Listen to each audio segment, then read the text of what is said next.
Мекендештер мусулман бир туугандарым, өзгөчө окуяларга, өзгөчө кырдааларга байланышкан бул заманда биз мусулмандар бирикпесек болбойт. Кантип биригебиз? Негизи мусулмандар өтө күчтүүбүз. Бардык акча мусулмандардын колунда, көптөгөн күчтөр мусулмандардын колунда.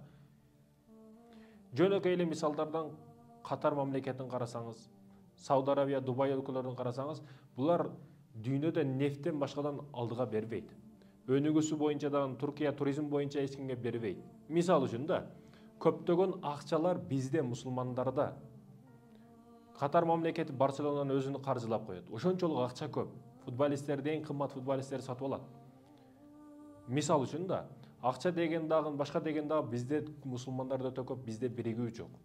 Биз качанга чейин бирикпестен жүрө берсек, бизде баягы пайгамбарыбыздын хадиси бар го, мусулман бир дене сыяктуу. Кол ооруса, башка дене мүчөлөрү дагы сезет аны. Бирок бизге азыркы учурда ушул нерсе жетишпей жатат. Калган бардык нерсе бар, бирок бизде биригүү жок, ынтымагыбыз жок. Ошондуктан да ынтымакты жоготуп, ар нерселерге бөлүштүн аракетинде дин душмандары. Себеби буга чейин аракты берип көрүштү мусулмандарга. Арак ичти мусулмандар, арактан дагы кайтышты. Арак жаман экендигин билишти.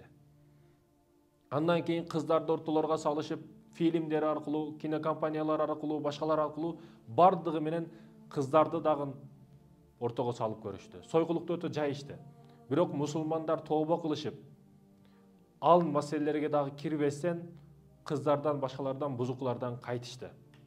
Буларды бөлүп жаруунун жолу жок экен. Кандай кылабыз, не кылабыз деп акыры кеңешип келишип, буларды өз ара бири-бирине душман кылабыз деп ар кандай нерселерге бөлүштү башташты.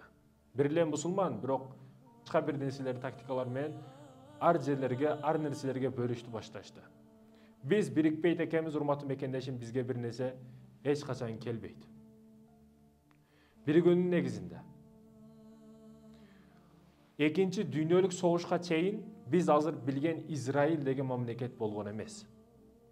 Еврейлер жашаган, сизге таанымал. Яхудийлер, булардын эч кандай жери жок. Бүгүн Кыргызстанда миллионер, керек болсо миллиарддаган акчасы бар дуңгандар жашайт. Бирок алардын ууш топурагы, жашаган мекени жок. Мекенин көз карагенде сактаган деген ушул. Биз жаныбызды берсек дагы жаныбызга ылайыктуу топурагыбыз, Кыргызстаныбыз бар. Бизден кийин кала турган мекенибиз бар. Бирок мекени жок улуттар канча бул дүйнөдө? Акчасы толтура, бирок өзүнүн мекени, өзүнүн жери жок. Ошондон экен мекенибиздин кадырын билишибиз керек, урматтуу мекендештерим. Бул яхудийлер экинчи дүйнөлүк согушка чейин эч кандай жери куугунтукталып, ар жерде зомбулук, башка нерсени көрүп жүрүшө берген булар. Экинчи дүйнөлүк согуштан кийин буунун негизинде анан Палестинага келип, Палестина экиге бөлүнүп калган, Израиль, Палестина болуп.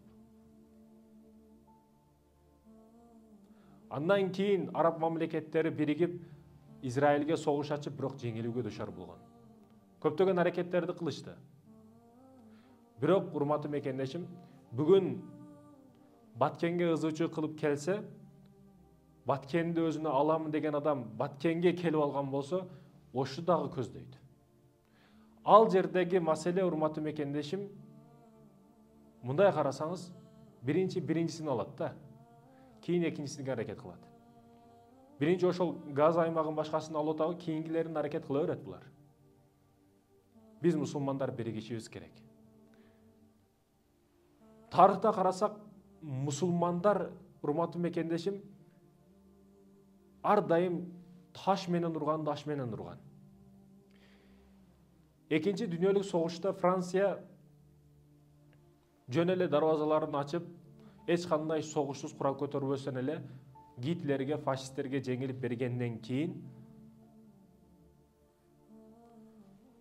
мусулмандарга жөн эле чыгып кетишиңерге уруксат берилген.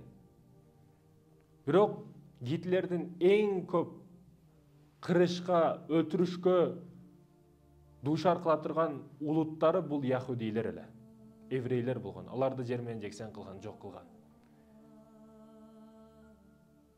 Бул Франциядагы Париждеги окуя, урматтуу мекендешим, көптөгөн өлім лагерине кете турган, өлім лагерине бара турган яхудилерди мусулмандар ошол жерде сактап калат. Кантип туулгандыгы тууралуу күбөлүктөрдү яхудилерге таратат. Ошентип Собор мечити, ошол жердеги Париждеги мечит көптөгөн яхудилерди сактап калат. Азыркы яхудилер башкалар аны эстегиси дагы карагысы дагы келбейт. Бирок тарых урматтуу мекендешим, биз ар дайым мусулмандар жакшылыкты гана ара көргөнбүз башкаларга. Жакшылыкты гана каалаганбыз. Буга Салахиддин Аюбинин дагы көптөгөн мисалдары бар, мисал үчүн. Гитлер эмне үчүн көптөгөн учурларда яхудилерге жабышкан, аларды кырган, өлтүргөн, еврейлерди өлтүргөн. Булардын негизги максаты жер жүзүнө келгенбиз, биз гана жашашыбыз керек, биздин улут гана өнүгүш керек, биздин улутубуз эң жакшысын, эң таттуусун, эң зорун кийиш керек, жеш керек, ичиш керек, башка улуттар бизге кызматчы гана деген ой түшүнүгү бар эле булардын. Аллах Таала өзү дагы айтып атпайбы 70 орунда Куранда келип, сенин дагы менин дагы душманым деп. Муса алейхиссаламдын кыссаларында келет го. Неге ушуну кайра-кайра айтат? Себеби билип койсун Бани Исраил. Бул еврейлер ким экендигин түшүнсүн, момундарга билсин деген максатта. Чындыгында, урматтуу мекендештерим, тарых өзү күбө, мусулмандар эч качан жамандык кылган эмес, жакшылыкты гана ара көргөн. Буга мынау Париждагы еврейлерди сактап калган окуядагы күбө. Еврейлер келет, эч кандай жери жок, ал өлкөгө келет, өзүнүн бузуку фитна, өзүнүн туура эмес идеологияларын жайып, өзүнүн бизнесин, соода тармагын кармап, бардык жерде өзүнүн продукциясын чыгарып, ал жердеги негизги байлыкты өзүнө камтып, кайра ошол жердеги элдерге процентке акча берип, кайра ошол элди чөктүрүп, анан өзү жыргап жашоо деген принципти Гитлер өзү көрүп чоңойгондугу үчүн ал еврейлерди көбүнчө душман көргөн, аларды жер менен жексен кылган, жок кылган. Ошол азапты көргөндөрдүн катарында Гитлердин өзү дагы болгон. Ата-энеси бир кыйла азапты еврейлер тарабынан көргөн. Чындап эле эч кандай жери жок, бир жерге келет, акчасы бар, тыйыны тыпыры бар, келет, рыноктарга аралашат, биринчи базарды кармайт, андан кийин процентке элдерге, кошуналарга, башкаларга акча берет, андан кийин алардан келген акчага кеңири жашоосун сүрө берет. Эң жыйынтык чыгарбасак болбойт. Bir adam, bir musulman эле адам кудук чыгарат экен. Кудукка анан жазып коет экен, рекламный щит кылып. Бүгүн дагы кудуктарга ким чыгарганы, кайсы фонд жардам бергени бүт жазылган болот го. Ошол сыяктуу эле бул дагы жазып коюптур, баарына адал мусулманга арам деп. Бардык жерде бул нерсе өтө таанымал болуп кетиптир ошол учурда. Бул кудукту чыгарыптыр, баарына адал мусулманга арам деп коюптур. Казыга дагы жетип барыптыр, казы баягыны чакырыптыр. Неге мындай кылдың десе, падышанын өзүн айтам дейт экен. Бул казыны өтө ойлондурат экен. Падышачылыкка кабар берет. Падышага жетип барат бул кабар. Падыша дагы өтө кызыгып баягыны алып келет. Эмнеге мындай дедиң деп. Урматтуу падышам, мунун жообун сизге гана айтам дегенми, сизге айтам. Азыр каалаган бир жериңизден эң күчтүү деген, эң таанымал деген ислам алымын, ислам молдосун алып келиңиз, түрмөгө камаңыз дейт. Падыша буйрукту берет, эң күчтүү, эң таанымал ошол учурдагы падышачылыктагы алымды алып келип түрмөгө, зынданга ташташат. Бирөө келип мышыгын пыштеп, же бирөө келип, падышам, буну туура эмес кылдыңыз деп койбойт. Тескерисинче бул молдо, нитонин молдо экенбиз, аркасында имам болуп имамчылыкка чыгарып жүргөн экенбиз, артынан намаз окуп жүргөн экенбиз, бул туура эмес, алым турбайбы, камалып кетиптир деп сөздөр пайда болуп, бирөөсү дагы келип баягы алымга жардам берейин, түрмөдөн чыгарайын дебейт. Сиз туура эмес иш кылтасыз падышам деп, же бир кат дагы келбейт. Андан кийин эч ким келбегенден кийин баягы кайра падышага, падышам, эми эч ким келбеди, эч ким бирөө бир нерсе дебеди, мусулмандар бир дагы сөз айта алган жок. Эми бул мусулман алымын чыгарып бериңиз дагы еврейлерден бирөөсүн алып келип түрмөгө тыгыңыз. Балып еврейлерден бирөөсүн алып келип түрмөгө тыгат. Андан кийин башталат. Келбегени калбайт. Ошол учурдун сиз айткан депутаты болобу, прокурору болобу, милициясы болобу, бардыгы келет. Буну неге камап койдуң деп. Бул эмне зыян бериптир? Бул гүлдөй адам эле го деп. Жада калса башка өлкөлөрдөн да каттар келишти баштаптыр. Буну чыгар деп. Анан падышага карап баягы кудукту казган, кудукту чыгарган мусулман эми падышам өзүңүз айтыңчы. Азыркы учурдагы мындай мусулмандарга адал барамбы деп. Падыша дагы карап туруп, албетте буларга бир тамчысы дагы арам дейт да. Бизде урматтуу мекендешим биригүү жок. Бүгүн биригишибиз керек. Акча десек бизде го акчанын бардыгы. Менмин деген Барселона клубтарын, эң дүйнөдөгү күчтүү футбол клубтардагы биздин мусулман мамлекеттер, Катар мисалы үчүн каржылап коюп атат. Сауд Арабиясы мисалы үчүн менмин деген футболисттерди сатып алып жөн эле ойнотуп коюп атат. Карасак акча бизде море толтура. Күч десек күч жагынан дагы. Туризм десек Түркия мисалы үчүн биз бары жоктон күчтүүбүз.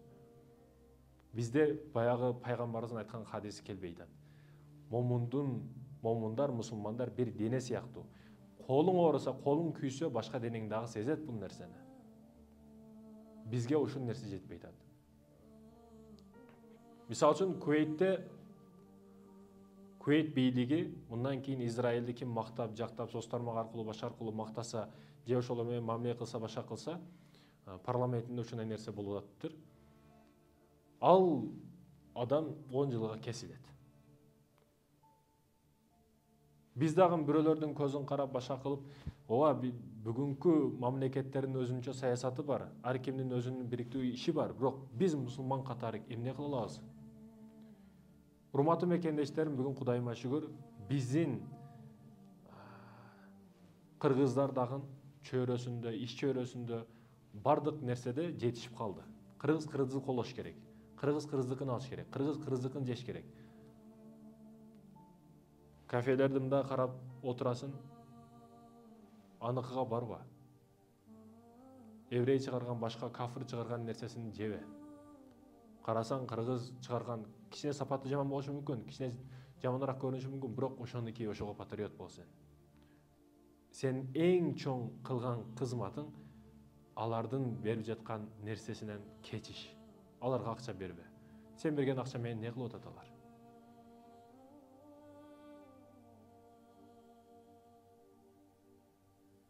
Ошондой экен, урматтуу мекендештерим, ойгон ойло.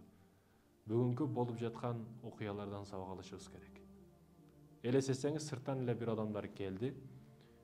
Биздин мамлекетке кирип алды, мамлекетти экиге бөлүп, ортосунан бир өзгө мамлекет кылып алды. Биз ушунда жөн тура алабызбы? Биз кыргыз катары унчукпай тура алабызбы? Палестинада кудду ушундай болуп атат. Еврейлер жок эле жерден келип алып, ошол жерде өлкө кылып алды. Урматтуу мекендешим, кээ бир нерселер көзүбүздү ачып коет. Кээ бир нерселер көзүбүздү жабат. Биз көзүн жапкандардын катарында болбошубуз керек. Жок дегенде дуа менен жардам бер.